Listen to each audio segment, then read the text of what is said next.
ஜெஃப்னா கலரி சொந்தங்களுக்கு இனிய காலை வணக்கம். இலங்கையில் நாளாந்தம் வெளியாகும் பத்திரிகைகளின் முக்கிய செய்திகளை பற்றி பேப்பர் டைம் நிகழ்ச்சியூடாக பார்த்து வருகிறோம். அந்த வகையில் 2ஆம் தேதி ஜூலை மாதம் 2024ஆம் ஆண்டு வெளியான பத்திரிகைகளின் முக்கிய செய்திகளை பற்றி பார்க்கலாம். முதலில் உதயன் பத்திரிகையில் அமைந்துள்ள முக்கிய செய்திகளாக, சம்பந்தனின் இறுதிக்கிரியை திருமலையில் ஞாயிறன்று, நாளை நாடாளுமன்றில் அஞ்சலி. இலங்கை தமிழரசுக் கட்சியின் பெருந்தலைவரும் நாடாளுமன்ற உறுப்பினருமான ரா சம்பந்தனின் இறுதிக்கிரியைகள் அவரது சொந்த இடமான திருகோணமலையில் எதிர்வரும் ஞாயிற்றுக்கிழமை அரச நிகழ்வாக நடைபெறவுள்ளன. அண்மை காலமாக சுகவீனமடைந்திருந்த சம்பந்தனின் உடல்நிலை நேற்று முன்தினம் இரவு மோசமானதை தொடர்ந்து அவர் கொழும்பிலுள்ள தனியார் மருத்துவமனை ஒன்றில் உயிரிழந்தார். அவருடைய மறைவுக்கு உலக தலைவர்கள் பலரும் இரங்கலை தெரிவித்திருந்தனர். சம்பந்தனின் புகழுடல் இன்று செவ்வாய்க்கிழமை காலை 9 மணிக்கு கொழும்பு பொருளையில் ஏஎஃப் ரேமண்ட் மலர்ச்சாலையில் மக்கள் அஞ்சலிக்காக வைக்கப்பட உள்ளது. அங்கிருந்து அவரது பூதவுடல் நாளை புதன்கிழமை பிற்பகல் 2 மணிக்கு நாடாளுமன்றத்துக்கு எடுத்து வரப்பட்டு அங்கு வைத்து அஞ்சலியும் மரியாதையும் செலுத்த ஏற்பாடாகியுள்ளது. அதன் பின்னர் மாலை 4 மணிக்கு சம்பந்தனின் பூதவுடல் நாடாளுமன்றத்திலிருந்து அவரது சொந்த இடமான திருகோணமலைக்கு எடுத்துச் செல்லப்பட்டு அங்கு எதிர்வரும் ஞாயிற்றுக்கிழமை இறுதிக்கிரியைகள் இடம்பெறவுள்ளன.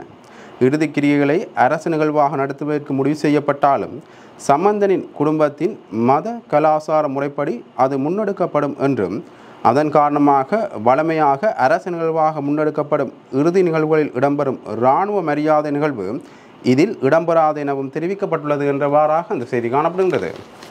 முதற் பக்கத்தில் அமைந்துள்ள மற்றொரு முக்கிய செய்தியாக, தமிழர்களின் நீதிக்காக பாடுபட்டவர் சம்பந்தன், மோடி இரங்கல். தமிழர்களின் கண்ணியத்துக்காகவும் நீதிக்காகவும் சம்பந்தன் தொடர்ந்து பாடுபட்டார் என்று இந்திய பிரதமர் நரேந்திர மோடி தெரிவித்துள்ளார். சம்பந்தனின் மறைவை முன்னிட்டு அவர் வெளியிட்டுள்ள இரங்கல் குறிப்பில் மேலும் குறிப்பிடப்பட்டுள்ளதாவது, தமிழ் தேசிய கூட்டமைப்பின் மூத்த தலைவர் ரா சம்பந்தனின் குடும்பத்தினருக்கும் நண்பர்களுக்கும் எனது ஆழ்ந்த அனுதாபங்கள். அவருடனான சந்திப்புகளின் இனிமையான தருணங்கள் எப்போதும் நினைவு கூறப்படும். அவர் இலங்கையில் வாழும் தமிழர்களின் அமைதி, பாதுகாப்பு, சமத்துவம், நீதி மற்றும் கண்ணியம் போன்றவைகளுக்காக தொடர்ந்து பாடுபட்டார் என்றுள்ளது என்றவாறாக அந்த செய்தி காணப்படுகின்றது. முதற் பக்கத்தில் அமைந்துள்ள மற்றொரு முக்கிய செய்தியாக, சம்பந்தனின் இடத்துக்கு குகதாசன். இலங்கை தமிழரசுக் கட்சியின் திருகோணமலை மாவட்ட நாடாளுமன்ற உறுப்பினராக தமிழரசுக் கட்சியின் முக்கியஸ்தர் சண்முகம் குகதாசன் நியமிக்கப்பட உள்ளதாக தமிழரசுக் கட்சியின் தகவல்கள் தெரிவிக்கின்றன.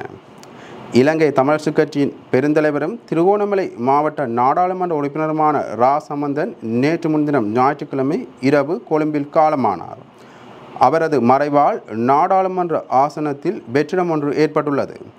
இறுதியாக கடந்த 2020ஆம் ஆண்டில் நடைபெற்ற நாடாளுமன்ற தேர்தலில் இலங்கை தமிழரசுக் கட்சியின் சார்பில் போட்டியிட்ட சண்முகம் குகதாசன் ரா சம்பந்தனுக்கு அடுத்ததாக அதிக விருப்பு வாக்குகளை பெற்றிருந்தார். இதன் அடிப்படையில் சம்பந்தனின் இடத்திற்கு குகதாசனை நியமிக்க நடவடிக்கைகள் மேற்கொள்ளப்பட்டுள்ளன என்றவாறாக அந்த செய்தி காணப்படுகின்றது. முதற் பக்கத்தில் அமைந்துள்ள மற்றொரு முக்கிய செய்தியாக, அதிகார பகிர்வுக்காக அயராது உழைத்தவர் தமிழக முதல்வர் இரங்கல். இலங்கை தமிழர்களின் முதுபெரும் அரசியல் தலைவர் தமிழ் தேசிய கூட்டமைப்பின் தலைவர் ரா சம்பந்தன் மறைந்த செய்தியறிந்து மிகுந்த வேதனை அடைந்தேன். தமிழர்களின் அதிகார பகிர்வுக்காக தனது இறுதி மூச்சு வரை அவர் பாடுபட்டார் என்று தமிழக முதல்வர் மு.க.ஸ்டாலின் தனது இரங்கல் குறிப்பில் குறிப்பிட்டுள்ளார். சம்பந்தனின் மறைவு தொடர்பில் அவர் வெளியிட்டுள்ள இரங்கல் குறிப்பில் மேலும் உள்ளதாவது, இலங்கை தமிழர்களின் முதுபெரும் அரசியல் தலைவர் தமிழ் தேசிய கூட்டமைப்பின் தலைவர் ரா சம்பந்தன் மறைந்த செய்தியறிந்து மிகுந்த வேதனை அடைந்தேன். தமிழர்கள் மட்டுமல்லாது சிங்களவர்கள் உள்ளிட்ட அனைத்து தரப்பினரின் மரியாதையை பெற்ற அரும்பெரும் தலைவராக சம்பந்தன் திகழ்ந்தார். இறுதி மூச்சு வரையிலும் தமிழ் மக்களின் நலனுக்காகவே சிந்தித்தார், செயற்பட்டார். நாடாளுமன்றவாதியாக அரை நூற்றாண்டு காலம் அவர் ஆற்றிய பங்களிப்புகள் இலங்கையின் அரசியலில் பாரதூரமான தாக்கத்தை செலுத்தி வந்தன. இலங்கை தமிழ் மக்களுக்கான அதிகார பகிர்வுக்காக மிக நீண்ட காலம் அறவழியில் சம்பந்தன் போராடினார். இந்தியாவோடும் தமிழ்நாட்டுடனும் மிகச்சிறந்த நட்புறவை சம்பந்தன் பேணினார். தலைவர் கலைஞரின் நண்பராகவும் இலங்கை தமிழ் மக்களின் பிரதிநிதியாகவும் திகழ்ந்த அவரை சந்தித்து மிகவும் முக்கியமான அரசியல் விவகாரங்கள் குறித்து நான் ஆலோசித்துள்ளேன். தந்தை செல்வா, நாவலர் அமுதலிங்கம் ஆகியோருக்கு பிறகு இலங்கை அரசியலில் மிகவும் போற்றத்தக்க தலைவராக விளங்கிய ரா சம்பந்தனின் இடத்தை இலங்கை அரசியலில் எவராலும் எளிதில் ஈடு செய்ய முடியாது. அவரது மறைவு இலங்கை தமிழ் மக்கள் மட்டுமன்றி உலகெங்கிலும் வாழும் தமிழ் சொந்தங்களுக்கும் பேரிழப்பாகும் என்றுள்ளது என்றவாறாக அந்த செய்தி காணப்படுகின்றது.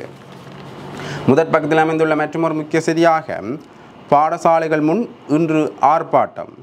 நாடளாவிய ரீதியில் உள்ள பாடசாலைகளுக்கு முன்பாக இன்று நண்பகல் போராட்டம் நடத்த தீர்மானிக்கப்பட்டுள்ளது. அதிபர்கள் ஆசிரியர்களின் ஊதிய முரண்பாட்டுக்கு தீர்வை வழங்குமாறு வலியுறுத்தியும் கொழும்பில் அண்மையில் அதிபர்கள் மற்றும் ஆசிரியர்களால் மேற்கொள்ளப்பட்ட போராட்டத்தில் பல பிரயோகம் மேற்கொள்ளப்பட்டமையை கண்டித்தும் ஆசிரியர்களின் போராட்டத்தை அடக்கி ஒடுக்குவதற்காக கல்வியை அத்தியாவசிய சேவைக்குள் உள்வாங்குவதற்கு திட்டமிடுவதற்கு எதிராகவும் இந்த போராட்டம் ஒழுங்கமைக்கப்பட்டுள்ளது. பிற்பகல் 2 மணி முதல் இந்த போராட்டம் இடம்பெறும் என்றும் இவற்றில் பெற்றோரும் கலந்து கொள்வார்கள் எனவும் இலங்கை ஆசிரியர் சங்கத்தின் பொதுச் செயலாளர் ஜோசப் ஸ்டாலின் தெரிவித்துள்ளார் என்றவாறாக இந்த செய்தி காணப்படுகிறது. முதற் பக்கத்தில் அமைந்துள்ள மற்றொரு முக்கிய செய்தியாக 25 இந்திய மீனவர்கள் நேற்று நெடுந்தீவு கடலில் கைது. அத்துமீறிய மீன்பிடி நடவடிக்கை காரணமாக நெடுந்தீவு கடற்பரப்பில் வைத்து 25 இந்திய மீனவர்கள் நேற்று கைது செய்யப்பட்டுள்ளனர். கடற்படையினர் விசேட கண்காணிப்பு நடவடிக்கையில் ஈடுபட்டு கொண்டிருந்த போதே அத்துமீறி மீன்பிடியில் ஈடுபட்ட மேற்படி 25 மீனவர்களும் கடற்படையால் கைது செய்யப்பட்டுள்ளனர் என்றவாறாக அந்த செய்தி தொடர்ந்து செல்கின்றது. இவை உதயன் பத்திரிகையில் அமைந்த முக்கிய செய்திகள். இனி பலமுறை பத்திரிகையின் முக்கிய செய்திகளை பற்றி பார்க்கலாம். பலமுறை பத்திரிகையின் முதற் பக்கத்தில் அமைந்துள்ள முக்கிய செய்திகளாக அரசின் பொருளாதார திட்டத்துக்கு எதிராக எவரேனும் செயற்பட்டால் நாடு மீண்டும் வீழ்ச்சியடையும். அமைச்சர் பந்துல குணவர்த்தன தெரிவிப்பு. ரணில் அரசாங்கம் முன்னெடுத்து செல்லும் பொருளாதார வேலை திட்டத்திற்கு புறம்பாக செயற்பட்டால் நாடு மீண்டும் வீழ்ச்சியடைவதை தடுக்க முடியாது என அமைச்சர் பந்துல குணவர்த்தன தெரிவித்துள்ளார். ஜனாதிபதி ஊடக மையத்தில் நேற்று நடைபெற்ற ஊடகவியலாளர் சந்திப்பிலேயே அமைச்சர் பந்துல குணவர்த்தன இதனை தெரிவித்துள்ளார். அவர் மேலும் தெரிவித்துள்ளதாவது, ஒரு நாடு என்ற வகையில் இதற்கு முன்னர் 16 தடவைகள் சர்வதேச நாணயத்திற்கு சென்றிருந்ததால் இம்முறை ஜனாதிபதி ரணில் விக்ரமசிங்கே தனிப்பட்ட முறையில் கடன் வசதியை பெற்றுக்கொள்வதற்கு மிகவும் கடுமையான முயற்சிகளில் ஈடுபட வேண்டியிருந்தது. இதன் விளைவாக 2027ஆம் ஆண்டு வரை சர்வதேச நாணயத்துடன் நீடிக்கப்பட்ட கடன் ஒப்பந்தத்திற்கு செல்ல முடிந்தது. சர்வதேச நாணயத்தின் கடன் ஒப்பந்தத்தின் பின்னரே நம் நாடு சுவாசிக்க தொடங்கியது எனலாம் என்று அவர் குறிப்பிட்டுள்ளார் என்றவாறாக அந்த செய்தி தொடர்ந்து செல்கின்றது. முதற் பக்கத்தில் அமைந்துள்ள மற்றொரு முக்கிய செய்தியாக ஜனாதிபதி தேர்தல் உள்ளிட்ட தேர்தல்கள் இந்த வருடமும் அடுத்த வருடமும் நடத்தப்படும். ஜனாதிபதி ரணில் மீண்டும் வலியுறுத்து. ஜனாதிபதி தேர்தல், பொது தேர்தல் மற்றும் மாகாண சபை தேர்தல்கள் இந்த ஆண்டு மற்றும் அடுத்த ஆண்டில் நடத்தப்படும் என ஜனாதிபதி ரணில் விக்ரமசிங்கே நேற்று மீண்டும் வலியுறுத்தியுள்ளார். மாத்தறை கோட்டை மைதானத்தில் இடம்பெற்ற ஒன்றாக வெல்வோம் மக்கள் பேரணியில் கலந்து கொண்டு உரையாற்றிய போதே ஜனாதிபதி இதனை தெரிவித்துள்ளார். இந்த பேரணியில் ஸ்ரீலங்கா பொதுஜன பெரமுன மற்றும் ஐக்கிய தேசிய கட்சியின் பாராளுமன்ற உறுப்பினர்கள் மற்றும் அமைச்சர்கள் கலந்து கொண்டிருந்தனர். மின்சக்தி மற்றும் எரிசக்தி அமைச்சர் காஞ்சன விஜயசேகர இந்த பேரணியை ஏற்பாடு செய்திருந்தார் என்றவாறாக அந்த செய்தி காணப்படுகின்றது. முதற் பக்கத்தில் அமைந்துள்ள மற்றொரு முக்கிய செய்தியாக கடன் மறுசீரமைப்புக்கு பின் இலங்கையின் பொருளாதாரத்துக்கு மேலும் ஆதரவளிக்க தயார், அமெரிக்கா உறுதியளிப்பு. கடன் மறுசீரமைப்பு நிறைவடைந்த பின்னர் இலங்கையின் பொருளாதார விவகாரங்களுக்கு மேலும் ஆதரவளிக்க தயாராக இருப்பதாக அமெரிக்கா உறுதியளித்துள்ளது. நிதி ராஜாங்க அமைச்சர் செகான் சேமசிங்கவை நேற்று நிதியமைச்சில் சந்தித்து கலந்துரையாடிய போதே திரைசேரியின் ஆசிய விவகாரங்களுக்கான பிரதி உதவி செயலாளர் ரோபர்ட் கப்ரோத் இதனை குறிப்பிட்டுள்ளார். இலங்கையின் பொருளாதார ஸ்திரத்தன்மை சரியான திசையில் பயணிப்பதால் ஏனைய நாடுகள் கடன் மறுசீரமைப்பு தொடர்பில் தமது உடன்பாட்டை வெளிப்படுத்தியுள்ளதாக அவர் தெரிவித்துள்ளார். இதன்போது நிதி ராஜாங்க அமைச்சர் கடன் மறுசீரமைப்பு செயல்முறைக்கு அமெரிக்க அரசாங்கம் வழங்கிய ஆதரவிற்கு தனது நன்றியை வெளிப்படுத்தியுள்ளார் என்றவாறாக அந்த செய்தி காணப்படுகிறது. 3ஆம் பக்கத்தில் அமைந்துள்ள முக்கிய செய்திகளாக ஆலயத்தின் புனிதத்தை பாதுகாப்போம், திருக்கோணேஸ்வரத்தில் போராட்டம். திருகோணமலையில் அமைந்துள்ள திருக்கோணேஸ்வரர் ஆலயத்தின் புனிதத்தன்மையை பாதுகாக்க கோரி நேற்று காலை திருகோணமலை நகர சபைக்கு அண்மையில் உள்ள திருக்கோணேஸ்வர ஆலய பரிபாலன சபைக்கு முன்பாக கவனஈர்ப்பு போராட்டம் ஒன்று முன்னெடுக்கப்பட்டது. குறித்த கவனஈர்ப்பு போராட்டத்தினை திருக்கோணேஸ்வர ஆலய பரிபாலன சபையினர், தொண்டர்கள் மற்றும் சைவ அடியார்கள் இணைந்து இதனை ஏற்பாடு செய்தனர். திருக்கோணேஸ்வர ஆலய அண்மித்த கடை தொகுதியில் கசிப்பு விற்பனை செய்த குற்றச்சாட்டில் ஒருவர் கைதாகியதை அடுத்து அதனை சீல் வைக்க சென்ற திருகோணமலை நகரசபை ஊழியர் மீது தாக்குதல் நடத்தப்பட்டது. இதனை கண்டித்தும் புனிதத்தன்மையை பாதுகாக்க அரசு துறை அதிகாரிகள் முன்வர வேண்டும் எனவும் இதன்போது வலியுறுத்தப்பட்டது என்றவாறாக அந்த செய்தி தொடர்ந்து செல்கின்றது. அதே பக்கத்தில் அமைந்துள்ள மற்றொரு முக்கிய செய்தியாக தன்னை விடுவிக்குமாறு கோரி கிருணிகா மேன்முறையீடு. முன்னாள் பாராளுமன்ற உறுப்பினர் கிருணிகா பிரேமச்சந்திர தனக்கு விதிக்கப்பட்டுள்ள 3 வருட சிறை தண்டனையிலிருந்து தன்னை விடுவிக்குமாறு கோரி மேன்முறையீட்டு மனு தாக்கல் செய்துள்ளார். இந்த மனு மேன்முறையீட்டு நீதிமன்றத்துக்கு அனுப்பி வைப்பதற்காக கொழும்பு மேல் நீதிமன்றத்தில் கையளிக்கப்பட்டுள்ளதாகவும் தெரிவிக்கப்பட்டுள்ளது. தனக்கு வழங்கப்பட்ட தீர்ப்புக்கு எதிராக மேன்முறையீட்டு மனு தாக்கல் செய்யப்பட்டுள்ள நிலையில் தன்னை பிணையில் விடுவிக்குமாறு கிருணிகா பிரேமச்சந்திர கொழும்பு மேல் நீதிமன்றில் கோரிக்கை விடுத்துள்ளார். மேலும் இது தொடர்பான கோரிக்கை நாளை மறுதினம் கொழும்பு மேல் நீதிமன்ற நீதிபதி அமுல் ரணராஜா முன்னிலையில் பரிசீலிக்கப்பட உள்ளமையும் குறிப்பிடத்தக்கது என்றவாறாக அந்த செய்தி காணப்படுகிறது. இவை விளம்பரி பத்திரிகையில் அமைந்த முக்கிய செய்திகள். இனி தினக்குரல் பத்திரிகையின் முக்கிய செய்திகளை பற்றி பார்க்கலாம். தினக்குரல் பத்திரிகையின் முதற் பக்கத்தில் அமைந்துள்ள முக்கிய செய்திகளாக மக்களின் உயிருடன் விளையாடக்கூடாது, எதிர்க்கட்சித் தலைவர் சஜித் தெரிவிப்பு. ஆட்சியாளர்கள் பொய் சொல்லி நாட்டு மக்களின் உயிருடன் விளையாடக்கூடாது, பொய்யான விடயங்களை முன்வைத்து நாட்டு மக்களை அரசியல் ரீதியாக ஏமாற்றமடைய செய்ய வேண்டாம் என எதிர்க்கட்சித் தலைவர் சஜித் பிரேமதாச தெரிவித்துள்ளார். பிரபஞ்சம் தகவல் தொழில்நுட்ப வேலை திட்டத்தின் கீழ் 276வது கட்டமாக 11,77,000 ரூபா பெறுமதியான ஸ்மார்ட் வகுப்பறை உபகரணங்கள் களுத்துறை பெருவலை ஜேம் ரிபாய் ஹஜியார் மகாவித்தியாலயத்திற்கு வழங்கும் நிகழ்வு நேற்று திங்கட்கிழமை இடம்பெற்ற போது அதில் உரையாற்றுகையிலேயே இவ்வாறு தெரிவித்த அவர் மேலும் பேசுகையில், நாடு வங்குரோத்தடைந்துள்ள நேரத்தில் வங்குரோத்து நிலையிலிருந்து மீள்வதற்கான செயற்பாட்டில் நாட்டில் கட்டமைப்பு ரீதியாக எதிர்நோக்கி வரும் அனைத்து சிக்கல்களையும் சவால்களையும் கண்டறிந்து தீர்வு காண வேண்டும். இந்த பயணம் வெற்றியடைய வேண்டுமானால் நாட்டு மக்களுக்கு பொய்களை கூறி ஏமாற்றக்கூடாது. இன்று நம் நாட்டில் உள்நாட்டு மற்றும் வெளிநாட்டு கடன் சுமார் $100 பில்லியன் அதிகமாக செலுத்த வேண்டியுள்ளது. எனவே இந்த மரண பொறியிலிருந்து வெளிவரக்கூடிய வழிமுறைகள் குறித்து நாம் சிந்திக்க வேண்டும் என்று அவர் குறிப்பிட்டுள்ளார் என்றவாறாக அந்த செய்தி தொடர்ந்து செல்கின்றது. முதற் பக்கத்தில் அமைந்துள்ள மற்றொரு முக்கிய செய்தியாக 17ஆம் தேதிக்கு முன்னர் சுதந்திர கட்சியை தம்பசமாக்க சந்திரிகா குழு தீவிரம். 2 குழுக்களாக பிளவுபட்டுள்ள ஸ்ரீலங்கா சுதந்திர கட்சியை எதிர்வரும் 17 கட்டுப்பாட்டுக்குள் கொண்டு வருவதற்கு நடவடிக்கை எடுக்க வேண்டும் என அமைச்சர் நிமல் ஸ்ரீபால டி சில்வாவுக்கு அரசாங்கத்திலிருந்து அழுத்தம் வழங்கப்பட்டுள்ளது.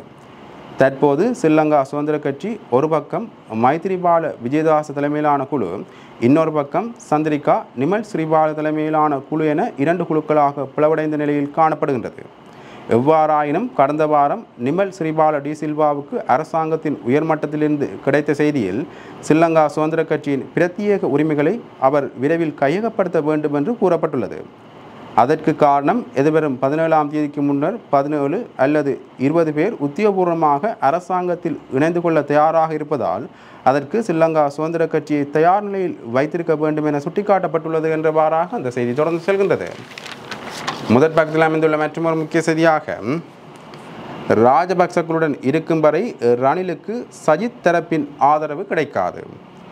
ராஜபக்ச முகாமுடன் இருக்கும் வரையில் ஜனாதிபதி ரணில் விக்ரமசிங்கவுக்கு ஐக்கிய மக்கள் சக்தியிலிருந்து எவரும் ஆதரவளிக்க மாட்டார்கள் என்று பாராளுமன்ற உறுப்பினர் முஜிபுர் ரஹ்மான் தெரிவித்துள்ளார். ஐக்கிய மக்கள் சக்தி அலுவலகத்தில் நேற்று திங்கட்கிழமை நடத்தப்பட்ட செய்தியாளர் சந்திப்பிலேயே அவர் இவ்வாறு தெரிவித்துள்ளார்.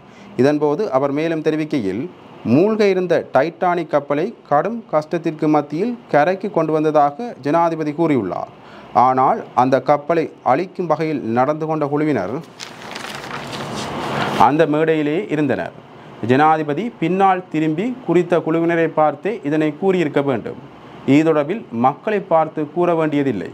அந்த கப்பலில் இருந்த தொழிலாளர்களுக்கே வரிகள் அறவிடப்பட்டன. ஆனால் அந்த கப்பலில் இருந்த திருடர்களுக்கு எதிராக எந்த நடவடிக்கையும் எடுக்கப்படவில்லை என்று அவர் குறிப்பிட்டுள்ளார் என்றவாறாக அந்த செய்தி தொடர்ந்து செல்கின்றது. முதற் பக்கத்தில் அமைந்துள்ள மற்றொரு முக்கிய செய்தியாக குளியலறைகளை குறிவைத்து பொருத்தப்பட்ட கேமராக்கள், ஜாலில் பராமரிப்பு இல்லம் மீது விசாரணை.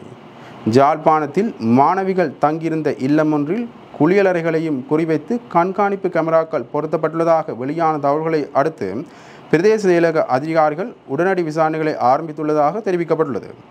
குறித்த சம்பவம் தொடர்பில் தெரியவருவதாவது, ஜாழ்ப்பாணத்தில் உள்ள பெண் பிள்ளைகள் தங்கியிருக்கும் இல்லம் ஒன்றின் வெளிப்புற பாதுகாப்புக்காக சிசிடிவி கேமரா பொருத்தப்பட்டிருந்தது. குறித்த கேமராக்களில் குளியலறையின் சில பகுதிகள் தெரியும் வகையில் பொருத்தப்பட்டுள்ளதாகவும் அந்த இல்லத்தில் வேறு சில குறைபாடுகள் காணப்படுவதாகவும் சுட்டிக்காட்டி அப்பகுதி பிரதேச செயலகத்துக்கு முறைப்பாடு அனுப்பப்பட்டதாக தகவல்கள் வெளியாகிய நிலையில் அதிகாரிகள் குறித்த இல்லத்திற்கு நேரடியாக சென்று பார்வையிட்டுள்ளனர்.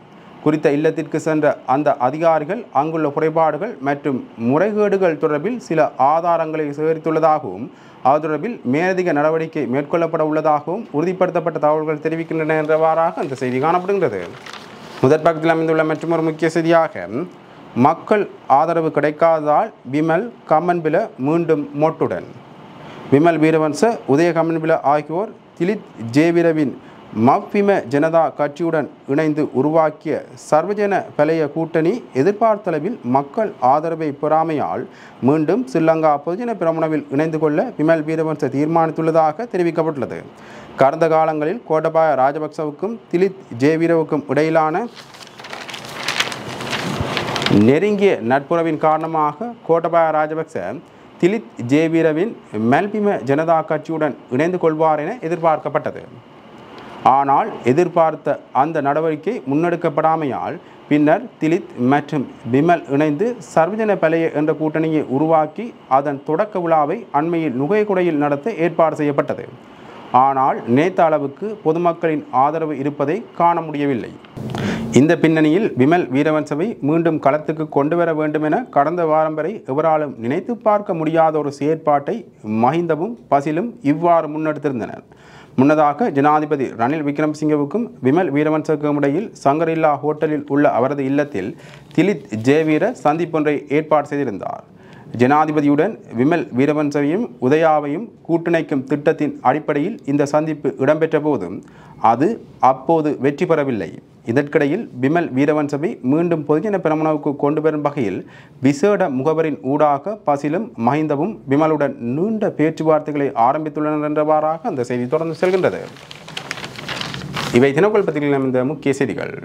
இன்று வெளியான பத்திரிகைகளின் முக்கிய செய்திகளை பற்றி பார்த்தோம். தொடர்ந்தும் பத்திரிகை செய்திகளை அறிந்து கொள்ள பேப்பர் டைம் நிகழ்ச்சியோடு இணைந்திருங்கள். நன்றி, வணக்கம்.